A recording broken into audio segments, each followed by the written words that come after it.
teman-teman lihat di slide ini, tujuannya ya adalah untuk membantu para klinisi gitu ya, untuk early year diagnosis gitu ya, diagnosis lebih tentunya ya lebih akurat gitu ya, dan juga lebih dini gitu ya. Karena banyak sekali penyakit yang kemudian, eee, diagnosisnya terlambat, finally-nya terapinya pun akan terlambat gitu ya. Maka, di sini menjadi tantangan gitu ya di dunia klinis.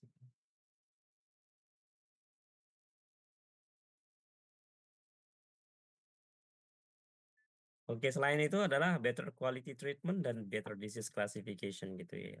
Nah, tidak lain ya tadi ya, tujuannya itu adalah, better diagnosis, treatment, and better disease classification. Selain itu juga, jika memungkinkan gitu ya, kalau sudah lebih dini diketahui penyebab penyakitnya itu karena faktor genetik spesifik gitu ya, maka tentunya, lebih mudah untuk di-prevent gitu ya, lebih mudah untuk dicegah gitu ya. Pencegahan gitu intinya ya. Nah, selain itu juga yang paling penting di sini kalau pasien sudah, mendapatkan, apa namanya, pasien sudah kena dengan penyakitnya gitu ya, dan terlambat lah gitu ya terapinya, maka tidak ada lain gitu ya, mau ndak mau kan harus diobati pasiennya gitu ya. Nah, dengan hadirnya informasi genomik, bioinformatik itu tentunya harapannya dapat outcome-nya gitu ya. Kalau Mbak dia sudah eh, advance gitu ya untuk cancer gitu ya, bagaimana prediction outcome-nya gitu ya. Selain juga cost benefit dan cost effectiveness-nya gitu ya, membantu berkaitan dengan effectivity dan juga, cost-nya yang lebih, murah gitu ya. Kenapa lebih murah? Khususnya untuk penyakit-penyakit yang, untuk penyakit-penyakit yang harga obatnya mahal gitu ya. Contoh misalnya gitu ya, apa ya, cancer misalnya ya, kan kalau harga obat satunya itu satu tablet, satu kapsul 2 juta misalnya gitu ya, kalau Anda coba-coba kan itu akan jadi mahal sekali kan. Maka di sinilah berlaku gitu ya, menggunakan konsep precision medicine ini bisa lebih, eee, apa ya, membantu terkait dengan cost-nya gitu ya, benefit terkait dengan cost dan juga effectivity-nya gitu ya. Jadi selain itu juga, yang sudah saya jelaskan kemarin berkaitan dengan drug repurposing ini ya.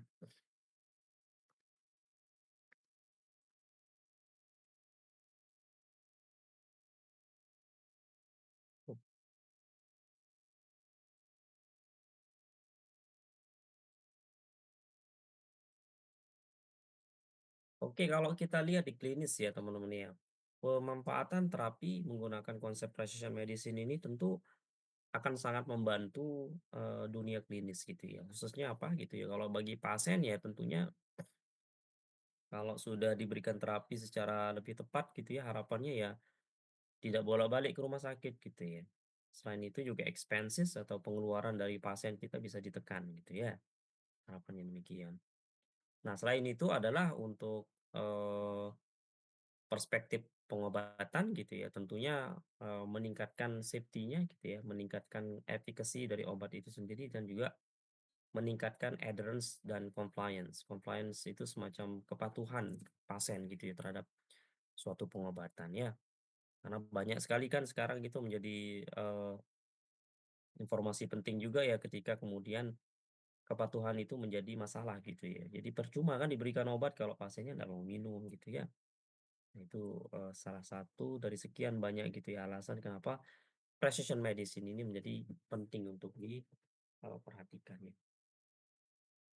Nah kemudian ya berkaitan dengan, ini ya, berkaitan dengan, konsep prodrug dan konsep, active drug gitu ya. Jadi apa perbedaannya gitu ya, kalau konsep prodrug kemarin itu masih ingat nggak teman-teman ya? Prodrug itu apa? Masih ingat nggak kemarin prodrug itu? obat yang aktif setelah metabolisme, Pak. Ya, yang aktif itu adalah metabolismenya gitu ya. Maka konsepnya ketika kita mengimplementasikan farmakogenomik itu akan berbeda dia dengan, active parent drug gitu ya. Apa bedanya? Kalau prodrug itu kayaknya aktif metabolitnya kan ya, maka dia akan sangat berpengaruh terhadap pemetabolismenya itu apa gitu ya. Pemetabolismenya akan sangat berpengaruh gitu ya. Maka kalau misalnya pemetabolismenya itu cepat gitu ya, maka dia akan sangat berpengaruh terhadap, eee, efikasinya gitu ya. Kita bisa melihat pada active parent drug juga ya, seperti yang terlihat di bagian bawah ini teman-teman ya. Kalau active drug itu kan sejak diminum udah aktif dia kan ya. Maka yang justru efikasinya bagus itu adalah yang pasien kita yang memiliki metabolisme lambat yang kita sebut dengan poor metabolizer ya. Itu yang masuk kategori active drug. Tetapi kalau yang prodrug gitu ya, justru yang bagus itu adalah yang good efficacy itu adalah yang memiliki metabolisme cepat gitu ya. Masih anu nggak, nyambung nggak teman-teman nih? Nyambung nggak? Mas Anhar bisa jelaskan nggak? Coba kamu jelaskan bisa nggak? Yang bagian mana Pak? Boleh yang bisa yang saya jelaskan Pak? Contoh ini kan misalnya, contoh contoh prodrug itu apa misalnya? Clopidogrel atau kalau nggak Clopidogrel, kodein misalnya. kodein. Yang dua-duanya itu kan. Eee, jadi, Dia masuk produk kategori mana? itu, Active drug atau prodrug? produk Pak. Kalau Prodrug. Clopidogrel, kodein produk. Kalau prodrug seperti itu berarti yang justru metabolismenya, eee, apa, yang efikasinya bagus, yang jenis metabolismenya apa? Yang sepertinya produk Pak. Enggak, iya, enggak, maksud saya kalau misalnya prodrug gitu ya, Mmm. yang justru efikasinya bagus itu, good efficacy itu yang mana? Yang poor metabolizer atau yang aktif, yang cepat metabolismenya? Harusnya yang good efficacy yang pasti, sebentar Pak ya, Yang cepat, yang Pak. good efficacy yang active drug Makasih, Pak, Pak. yang active drug Pak, Enggak, ini kan, coba lihat slide-nya ini kan. Kalau yang active drug prodrug Pak. gitu, yang justru yang good efficacy itu yang memiliki metabolisme cepat. Mmm. Ya, good efficacy justru dia gitu ya. Tetapi kalau yang sebaliknya, kalau poor efficacy dia kalau dia poor metabolizer gitu ya, maka di sini perlu di-adjusting dosisnya ya. Sebaliknya pada active drug ketika dia diminum gitu ya, maka yang justru metabolismenya lambat itu yang justru bagus pada pasien yang memiliki. Makanya kan kita memiliki opsi nih, ketika pasiennya kita tahu dia jenis metabolismenya lambat gitu ya, ketika ada 2 obat gitu ya yang kemudian kita memiliki pilihan active drug atau prodrug gitu ya, maka kita bisa pilihkan yang active drug gitu. Paham nggak konsep ini? Konsepnya harus dipegang ya teman-teman ya. Anda harus tahu ini apa, obatnya ini masuk kategori mana, active parent atau prodrug gitu ya. Bisa paham ya? Semoga bisa dipahami ya. Pak, mungkin bisa diulang satu kali, kalau untuk metabolisme lambat itu untuk, aktif drug ya, Pak, ya? Maaf, Pak. Enggak, semua orang memiliki, eee, kecenderungan Mbak Anissa, baik itu ya dia rapid atau dia poor gitu ya. Siapa yang menentukan? Ya hasil lab nanti. Misalnya saya, Mas Anhar sama saya nih, saya ngecek dua-duanya. Ternyata Mas Anhar, jenis metabolismenya itu untuk jenis gen tertentu dia poor metabolizer. Sedangkan saya rapid metabolizer kan, cepat metabolisme saya gitu, hasil labnya. Nah, kebetulan penyakit saya sama Mas Anhar itu sama nih. Anda sebagai klinisi eee, memiliki kesempatan untuk memilihkan obat untuk saya sama Mas Anhar kan. Nah, kalau untuk Mas Anhar karena dia poor metabolizer gitu ya, maka yang justru yang bagus itu yang Anda memilih obat yang jenisnya active drug tadi gitu. Sedangkan untuk saya lebih bagus kalau kemudian dia tipenya prodrug gitu. Itu ya, paham ya maksudnya ya? Paham, Pak. Baik, Pak. Nah, konsep-konsep seperti ini teman-teman harus paham gitu ya. Ini basic konsep soalnya. Oke ya, kita lanjut ya teman-teman ya, kalau kita melihat gitu ya, memang selain daripada opportunities atau kesempatan gitu ya hari ini, eee, berkaitan dengan implementasi dari precision medicine atau pharmacogenics.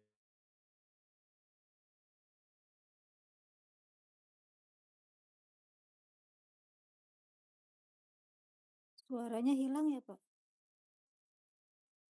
Ya, Oh, ya. teman-teman ya.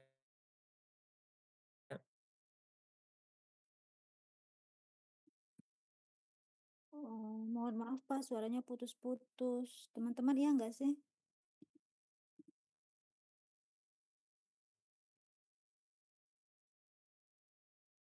Pak, mohon diulangi kembali, Pak.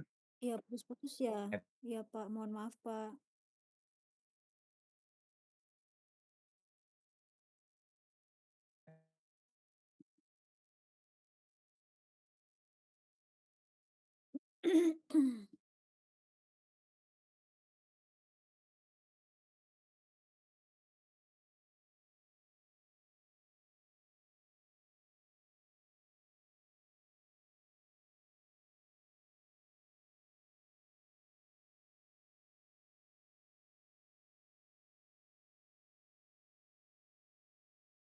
Pak, lalunya keluar dari Zoom ya?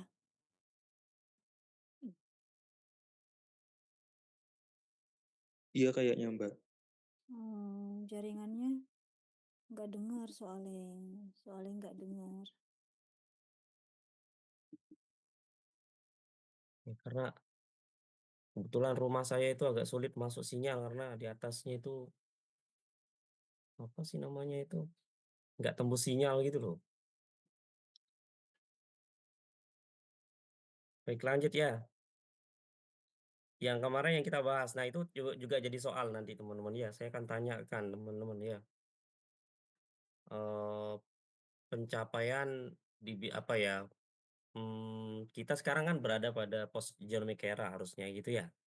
Implementasi kemarin kan sudah saya sampaikan slide-nya gitu ya. Kita boleh dibilang ya, era kita itu dibagi menjadi 3 ya, pre-genomic era, genomic era, ataupun post-genomic era, atau implementation of genomic era gitu ya. Nah, masing-masing fase itu coba teman-teman perhatikan apa yang terjadi dan kita Indonesia berada pada posisi mana kira-kira gitu ya. Nah, itu tuh bocoran ya teman-teman ya. Jawaban dong Pak. Jawabannya terserah dirimu kan itu kan bagaimana menurut Anda gitu loh. Barangkali saya menemukan jawaban yang berbeda gitu ya. Ya, challenging-nya ada pada evidence gitu ya. Evidence tidak merata di seluruh dunia hari ini gitu ya. Negara berkembang dengan negara maju itu gap-nya jauh sekali gitu ya. Indonesia termasuk negara maju gitu ya, dengan hadirnya wakil presiden kita sekarang gitu ya. Jadi ketertinggalannya juga jauh sekali gitu ya. Data sharing and infrastructure needs gitu ya. Jadi masih menjadi masalah gitu ya. Investor gitu ya juga masih menjadi masalah di beberapa negara berkembang gitu ya. Eh, Selain itu juga ya tentunya terkait dengan BPJS gitu ya. Health insurance milik Indonesia itu kan tidak semuanya bisa mengcover gitu ya. Jadi itu juga menjadi masalah besar gitu ya. Karena farmakogenomik tentunya cukup mahal gitu ya untuk diimplementasikan di klinis gitu ya. Eh, Kalau mau diimplementasikan di drug discovery, diagnostik atau ekonomik itu juga menjadi potensi sebenarnya. Tapi kalau ini yang masih menjadi kendala tentunya berkaitan dengan evidence tadi ya. Nah, kemudian trust gitu ya, kepercayaan gitu ya, kepercayaan industri dengan kepercayaan dari segi kepemerintahan gitu ya, masih menjadi kendala gitu ya. Khususnya juga di bidang kepemerintahan kita, regulatori kita juga masih menjadi masalah karena trust tadi juga gitu ya. Pemerintah walaupun kemudian mengkoleksi data biobank milik Indonesia gitu ya, eh, mengkoleksi nanti lama-lama dijual juga gitu kan datanya kan kita nggak tahu kan dijual ke perusahaan dan lain sebagainya ini juga menjadi kendala ya. Nah kita tahu ya cost per human genome sekarang itu masih cukup mahal sebenarnya kalau di Indonesia gitu walaupun di luar negeri itu sudah termasuk sangat murah gitu ya. Kalau dulu harganya kan 100 juta dolar gitu ya dalam orang sequencing genomnya, full genomnya. Tapi hari ini dengan hadirnya teknologi yang sangat advance di bidang genetik, editing genetik gitu ya. Contoh misalnya yang paling mudah untuk kita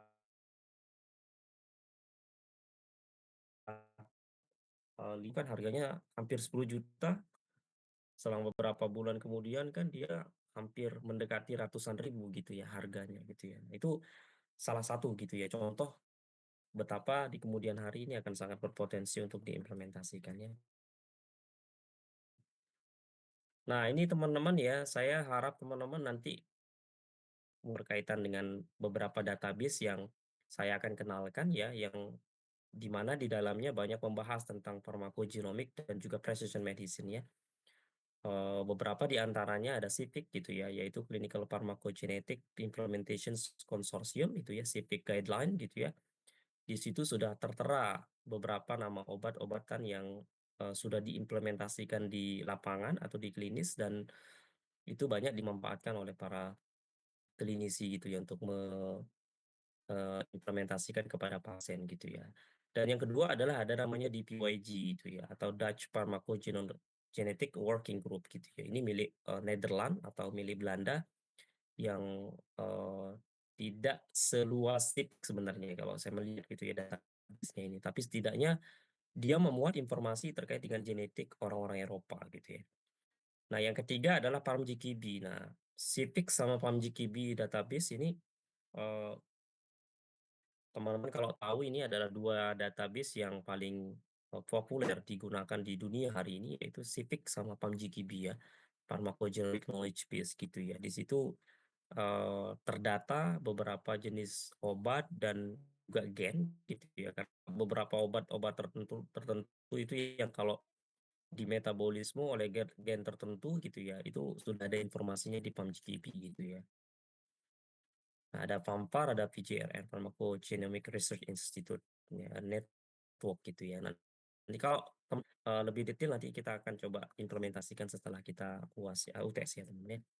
Nah, ini contohnya misalnya ya, untuk sekilas gitu ya, informasi sekilas teman-teman nanti bisa belajar ya.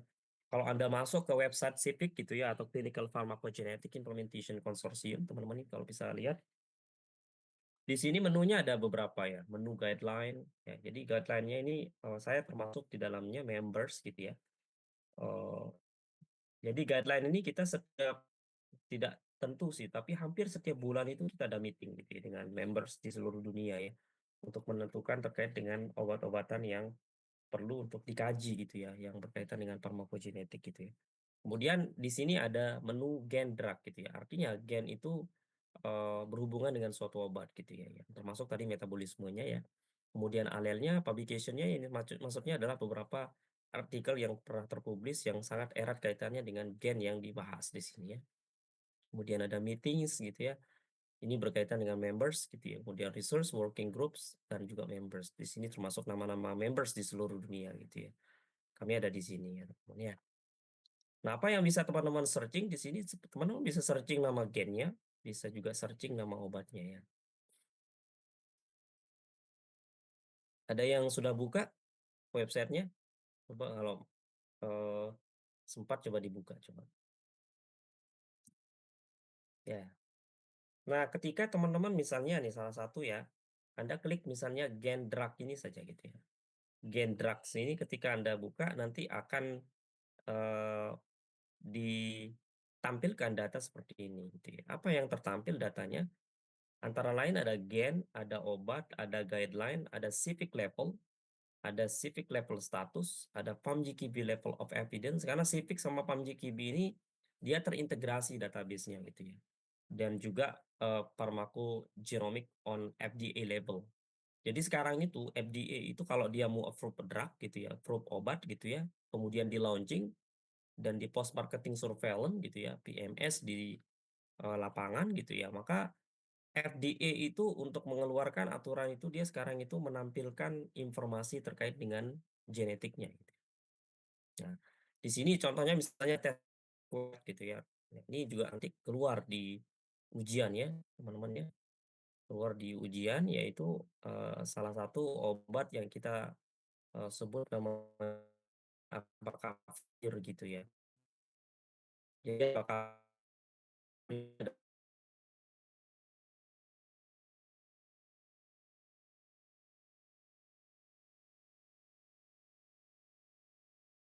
yang kemudian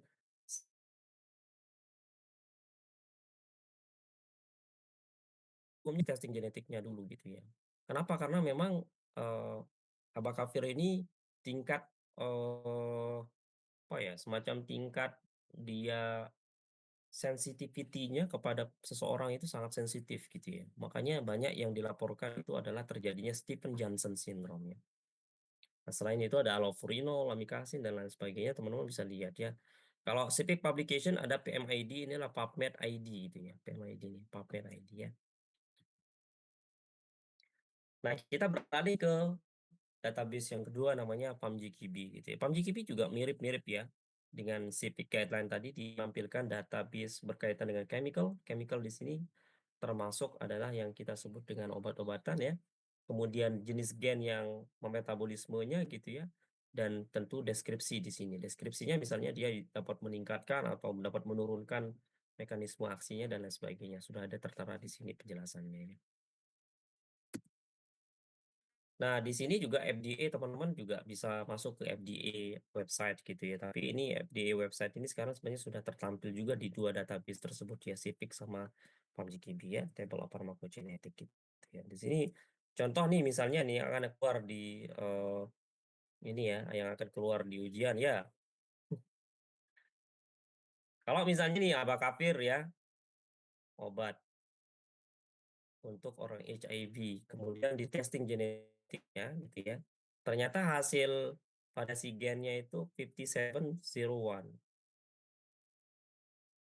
Kalau hasilnya seperti ini, apa yang bisa dilakukan gitu ya? Yang bisa dilakukan teman-teman ya, jangan rekomendasikan abacavir, Anda harus rekomendasikan obat-obatan yang lain. Kan banyak obat-obat untuk HIV kan. Jangan dipaksakan, karena kalau dipaksakan pemberian abacavir bisa melepuh badan pasien kita ya, teman-teman ya. Nah, jadi erat kaitannya dengan higher drug creations gitu ya. So the recommendations for this kind of medication is do not use abacavir in patients positive for HIV star 57 gitu ya teman-teman ya. Nah, demikian juga dengan contoh-contoh yang ini gitu ya. Anda bisa lihat contoh-contohnya nanti dan teman-teman pelajari ya. Nah, hari ini sebenarnya nih kalau kita lihat teman-teman ya, berkaitan dengan farmakogenomik ini, kalau kita lihat standar farmakogenomik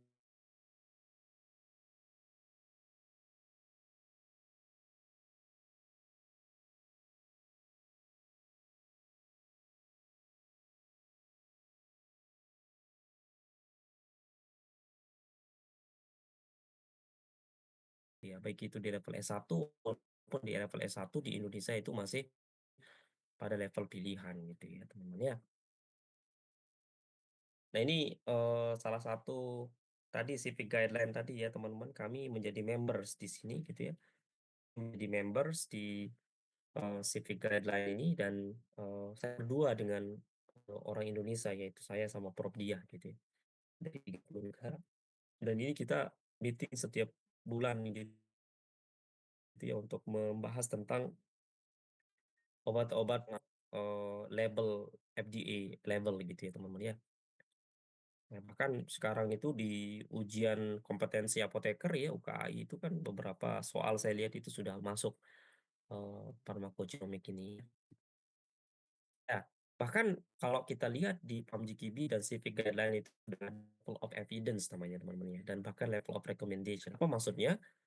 Kan beberapa jenis obat-obatan dan jenis yang tertentu ya dia dapat apa hukumnya gitu ya untuk kita terapkan, apakah sunnah atau wajib gitu ya, testing required atau tidak gitu ya, misalnya strong atau high level of evidence ini maksudnya adalah sangat dianjurkan dan wajib untuk diimplementasikan gitu ya. Contoh misalnya abacavir tadi.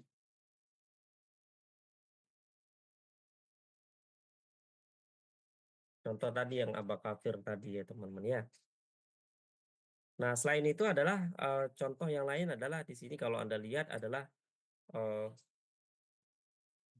CYP2C19 ya teman-teman ya. CYP2C19 ini apa gitu ya? Jenis pemetabolisme untuk ke obat-obatan yang untuk kardiovaskuler gitu ya. Contoh kalau Anda lihat di sini ya, CYP2C19 ini adalah untuk clopidogrel gitu ya. Dimana kalau clopidogrel ini ketika kemudian di testing genetik pasien kita, maka kita mengklasifikasikan menjadi rapid metabolizer atau poor metabolizer. Kalau sudah diketahui misalnya dia masuk kategori rapid metabolizer gitu ya, maka boleh saja diberikan clopidogrel yang jenis dosisnya itu standar dos gitu ya. Tetapi kalau sudah masuk ke level poor metabolizer gitu ya, maka perlu dicarikan alternatif yang lain, yaitu pemberian prasugrel atau 3 grelor gitu ya. Contohnya demikian ya. Nah, selain itu adalah ini teman-teman ya. Nah, kemarin sudah saya jelaskan teman-teman ya. Kodein gitu ya. Tahu kodein ya teman-teman ya? Kodein ya, tahu ya?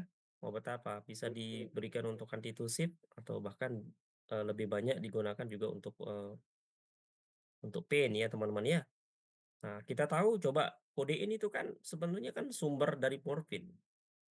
Tapi bayangkan morfin itu jauh lebih efektif gitu ya.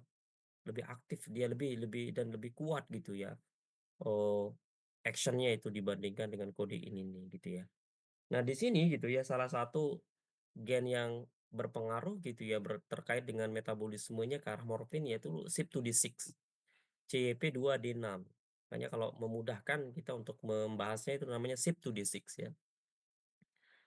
Nah, jadi CYP2D6 ini berperan gitu ya dalam memetabolisme ke arah morfin ini gitu ya. Dan ternyata kalau kita lihat gitu ya hasil metabolisme dari misalnya pasien kita gitu ya berkaitan dengan CYP2D6 ini, kalau dia masuk kategori poor metabolizer maka dia tidak cukup kuat untuk memberikan efek ke arah pain-nya gitu ya, anti pain-nya. Sebaliknya kalau kemudian rapid metabolizer justru morphine toxicity gitu ya, maka harus hati-hati di sini teman-teman ya. Makanya beberapa pasien yang kemudian kenapa kok walaupun sudah diberikan morfin gitu ya, kok nggak misalnya pasiennya kok nggak tidak merasakan anti nyerinya gitu ya. Bisa jadi dia masuk kategori poor metabolizer gitu ya. Contohnya ya. Nah, maka kalau demikian gitu ya, maka teman-teman bisa rekomendasikan obat yang lain ya. Ada di sini Anda bisa memberikan non opioid yang analgesik yang lain ya, teman-teman ya. Kalau masuk dia kategori misalnya rapid metabolizer atau bahkan poor metabolizer ya. Nah, ini beberapa contoh obat-obatan yang teman-teman bisa pelajari ya. Ada clopidogrel ya. Sekarang udah diimplementasikan di klinis ini ya. CYP2D, kodein ya. Ada allopurinol gitu ya. Ada lagi thiofurin, voriconazole gitu ya. Tapi yang saya keluarkan di ujian itu adalah bakavir aja deh gitu ya. Ataupun kodein atau clopidogrel gitu ya. Mungkin ya antara 3 inilah gitu ya. Kisi-kisi teman-teman ya. Nah, bakavir itu untuk pasien HIV gitu ya. Anda bisa lihat nih teman-teman ya. Nah, bisa lihat pada bakavir ini ya teman-teman ya. Untuk HIV gitu ya. Jadi kalau pasien kita itu menyatakan bahwa pasiennya carrier terhadap 5701 jenis daripada hasil labnya ini yang HLB star 57, maka perlu diberikan rekomendasi yang lain gitu. Jangan dipaksakan pemberian abacavir. Kalau dipaksakan pasiennya bisa melepuh badannya seperti ini namanya. Maka efek sampingnya akan sangat besar sekali. Sudah paham sampai sini ya? Ya? Sudah bisa paham? Pak Lalu,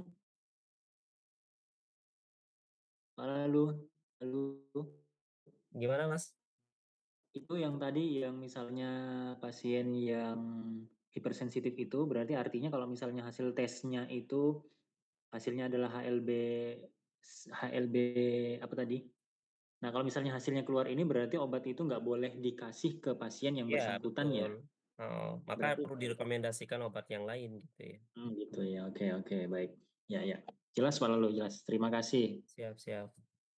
Nah, apa sih ini kalau kita lihat teman-teman, contohnya misalnya HLA-B star 57 ini, kalau kita melihat ya, betapa pentingnya implementasi farmakogenomik ini karena variasi respon pada populasi itu berbeda-beda. Contoh di sini kalau kita lihat kita berada di Asia ya. Katakanlah misalnya Asia di sini masuk kategori kita Thailand gitu ya, Thailand ataupun Melayu gitu ya. Kita kalau melihat bandingkan antara Eropa, Amerika, di sini kita jauh lebih tinggi gitu ya persentase berkaitan dengan hypersensitivity-nya gitu ya. Makanya kenapa kemudian population genetik namanya ya, pharmacogenomic itu menjadi sangat penting untuk dibahas gitu ya teman-teman ya. Seperti yang Anda bisa lihat di sini ya, South American misalnya 5-7%, orang African gitu ya, kurang dari 1% bahkan gitu ya. Maka dosis pada orang Afrika dengan dosis pada pasien orang Asia itu akan sangat berbeda sekali gitu ya. Karena ini nanti kaitannya dengan respon gitu ya. Makanya kalian kalau umroh gitu ya teman-teman ya, ataupun haji gitu ya teman-teman, kalau lihat obat-obatan di Arab itu gitu ya, contohnya misalnya jangan yang jauh-jauh lah gitu, paracetamol aja gitu, jarang yang 500-600 miligram, adanya 1000 miligram langsung gitu ya. Karena mungkin itu hanya faktor pembedanya karena faktor besar ataupun kecil dari volume tubuh kita gitu. Tapi lebih daripada itu sebenarnya dari segi molekulernya jauh lebih mudah untuk kita pahami gitu ya sebenarnya. Kenapa kemudian perbedaan antara dosis pada populasi tertentu ya. Oke teman-teman ya, kalau teman-teman lihat ya bioinformatic implementation ini ya bioinformatik itu kemarin sudah sempat saya jelaskan juga di big data ya teman-teman sebenarnya ya. Jadi kombinasi dua keilmuan yaitu yang kita sebut dengan biologi dengan computer science ya. Hari ini computer science itu contohnya misalnya orang matematik, statistik gitu ya, yang mendevelop website gitu ya, itu masuk kategori computer science gitu ya. Ada lagi biologis gitu ya. Biologis itu misalnya siapa ya? Orang yang jurusan biologi kayak orang yang jurusan apalagi kesehatan itu kan masuk biologis juga gitu ya teman-teman ya. Nah, itu kombinasi dua keilmuan ini yang kita sebut dengan bioinformatik gitu ya. Jadi kalau Mas Nasrul atau Mbak Anissa mau mengklaim dirinya saya ahli di bidang bioinformatik, nah namanya itu bioinformaticians gitu ya. Jadi di CV-mu boleh dituliskan bioinformaticians gitu ya. Ya teman-teman ya. Nah ini kalau teman-teman lihat pengertiannya, bioinformatik merupakan ilmu yang mempelajari penerapan teknik komputasional untuk mengelola dan menganalisis informasi biologis gitu. Tapi ini saya nggak keluarkan di ujian ya, karena terlalu basic.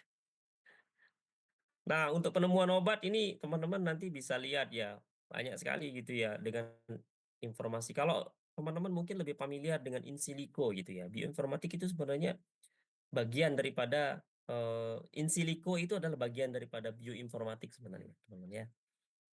Nah, bisa untuk menentukan senyawa yang paling tepat bisa gitu ya. Dan banyak lah gitu ya implementasinya gitu ya. Kalau kita lihat gitu komponen bioinformatik itu luas sebenarnya gitu ya. Maka in silico itu salah satunya gitu ya. Artificial intelligence, machine learning, deep learning, drug design, proteomic in drug design dan lain sebagainya itu masuk kategori bioinformatik gitu. Jadi nama besarnya itu adalah bioinformatik ya. Nah, di sini Anda bisa kombinasikan banyak database ya, termasuk genomik, proteomik, transkriptomik, proteomik, metabolomik gitu ya. Itu kalau dikombinasi dari jadi satu gitu ya, itu masuk kategori nanti integrasi bioinformatik gitu ya. Misalnya dengan Anda integrasi ini gitu ya, Anda dapat mengidentifikasi berbagai macam jenis gen yang dapat mempengaruhi suatu penyakit misalnya gitu ya. Jadi dengan hadirnya integrasi database ini Anda bisa memanfaatkan untuk penemuan suatu gen dan lalu kemudian gen itu Anda bisa klasifikasikan dan ini tentu menjadi personalized therapy nantinya, precision medicine ini bisa diimplementasikan gitu ya. Nah, implementasi kalau di keilmuan saya ataupun di riset saya itu adalah untuk penemuan obat ya, genetic driven genomic drug discovery gitu ya, untuk penemuan obat ya. Ini salah satu paper yang paling saya apa ya, sangat saya apresiasi sendiri gitu ya, paper saya karena memang nggak mudah gitu ya. Dulu untuk terbit ini sangat tidak mudah paper ini gitu ya, karena terbit di jurnal yang tidak mudah sama sekali untuk masuk di sini ya. Nah, ini salah satu kami membahas terkait dengan pemanfaatan database bioinformatik dan juga genomik atau genetik untuk penemuan obat colorectal cancer gitu ya, kanker kolon ya teman-teman ya. Nah, rasionalnya ya teman-teman nanti akan saya jelaskan terkait dengan drug repurposing sebenarnya di penemuan selanjutnya, yaitu penemuan obat dengan mendevelop obat yang sudah ada gitu teman-teman ya. Nanti akan saya sampaikan ini. Bentar.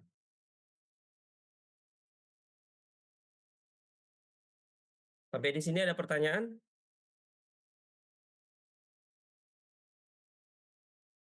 Ada pertanyaan sampai di Izin bertanya Pak Lalu. Oke, boleh. Yuk, sambil Untuk kita penjelasan ini tadi itu mau bertanya, apakah semua rumah sakit sudah menerapkan sistem kayak gitu nggih Pak Lalu? sistem yang mana? Sistem dari awal, dari mulai pengecekan gen, lalu habis itu dilihat dari obatnya itu boleh dilakukan, dikasih atau tidak, itu apakah semua rumah sakit sudah melakukan proses seperti itu? Tidak Mas Baskara, itu makanya saya bahas tadi itu kan tidak mudah gitu ya, karena memang challenging-nya di bidang di Indonesia, di kita itu adalah challenging-nya berkaitan dengan gitu ya. Kecuali kalau kemudian itu di-cover oleh BPJS gitu ya teman-teman ya, masuk kategori targeted terapi gitu ya, precision terapi itu belum tercover oleh BPJS gitu Mas Baskara. Kecuali kalau dirimu itu minta secara spesifik gitu ya. Di Jakarta itu udah banyak yang implementasikan, tapi itu permintaan pasien karena harganya juga tidak murah Baik. gitu ya teman-teman ya. Ya ini contohnya yang tadi ya, bioinformatik menggunakan colorectal cancer itu teman-teman ya. Saya menggunakan database PubMed database gitu ya. Saya koleksi ratusan ribu gen, lalu kemudian saya prioritaskan gitu ya gen tersebut, lalu kemudian saya mendapatkan beberapa kandidat target obat yang berpotensi untuk colorectal cancer ya. Nah ini ya namanya drug repurposing gitu ya teman-teman ya. Ini contoh saja gitu ya, tapi teman-teman kalau menurut saya terlalu advance kalau Anda itu mau pelajari terkait dengan drug repurposing. Cukup tahu aja sih kalau menurut saya ya untuk level S2 ya. Nah, kalau Anda lihat di sini ya, kita berada sebenarnya kalau untuk penemuan obat itu ya sekarang itu pada drug discovery gitu ya. Jadi bioinformatik itu banyak membantu di level drug discovery untuk hari ini. Ya, walaupun kemudian untuk validasinya nanti perlu untuk di level in vitro maupun in vivo dan juga clinical trial ya. Nah, ini dulu disertasi saya dulu, tapi ini saya belum publis gitu ya. Makanya saya tulis data unpublished data ya. Nah, bioinformatik itu juga sebenarnya teman-teman kalau lihat di paper-paper yang terbit itu banyak sudah terbitkan yang berkaitan dengan COVID-19 gitu ya. Jadi kalau teman-teman lihat ya, tren penggunaan bioinformatik untuk COVID-19 ini luas sekali kemarin gitu ya. Sangat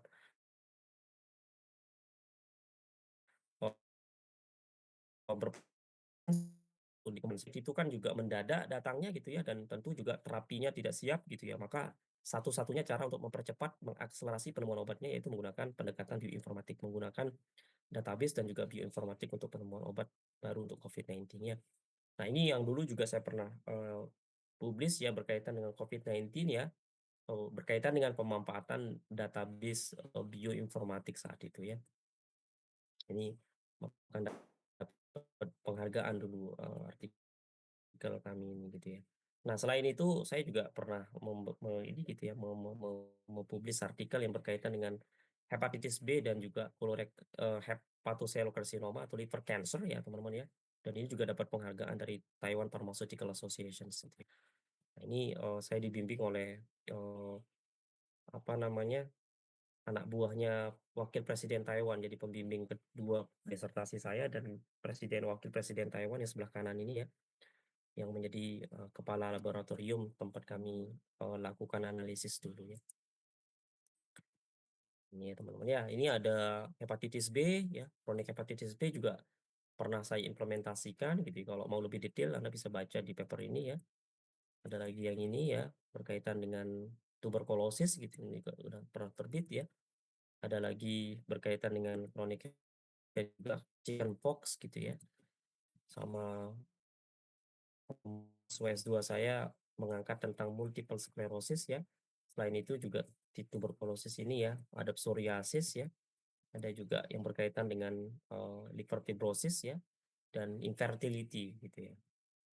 Jadi gen yang dapat menyebabkan infertility gitu ya. Ini kita sudah identifikasi menggunakan pendekatan bioinformatik gitu ya. Selain itu juga menggunakan pendekatan bioinformatik untuk hemoroid, ya, namanya. Selain itu untuk diabetic foot ulcer itu juga pernah kita publish ya. Dan kolaborasi dengan FK UNS juga pernah untuk diabetes mellitus tipe 1 ya. Nah, selain itu untuk myasthenia gravis ini mahasiswa S2 saya gitu ya, menggunakan database bioinformatik dulu ya. Selain itu untuk liver cancer gitu ya, dan juga systemic lupus erythematosus ya, dan Stephen Johnson syndrome juga pernah ya. Nah, ini dulu mahasiswa saya juga banyak publikasinya S2 saya ya.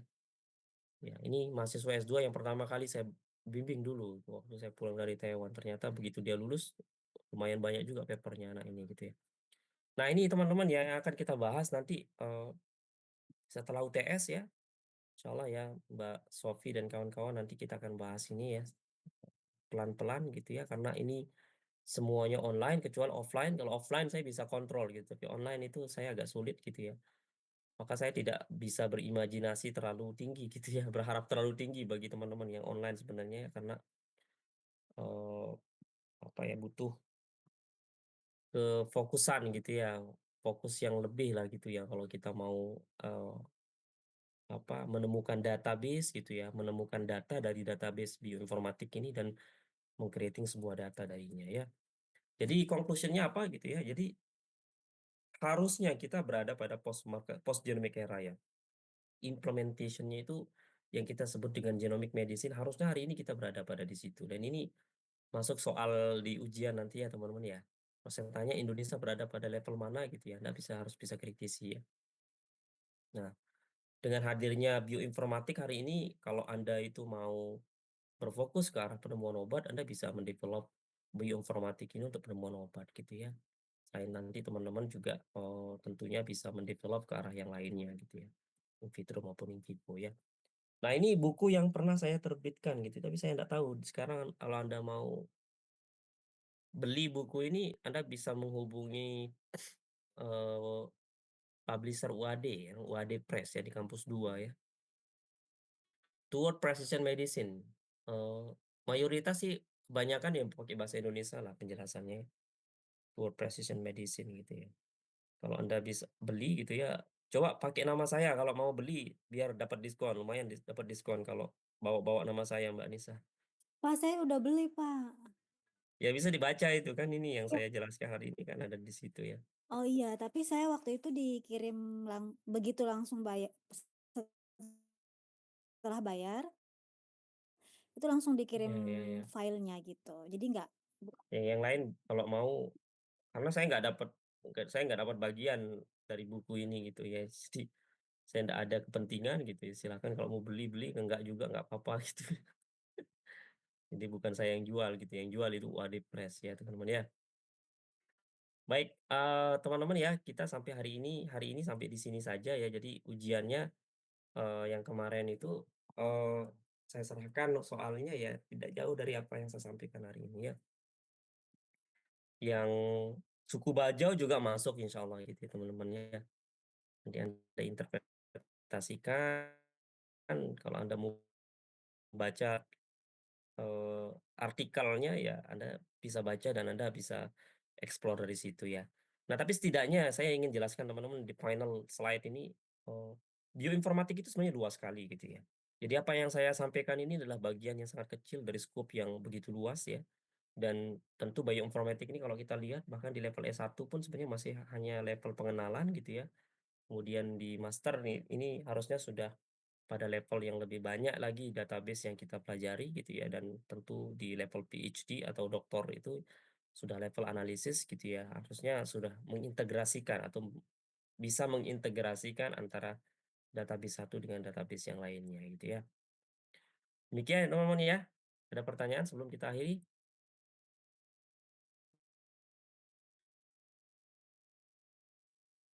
Cukup ya, absensinya saya absenkan.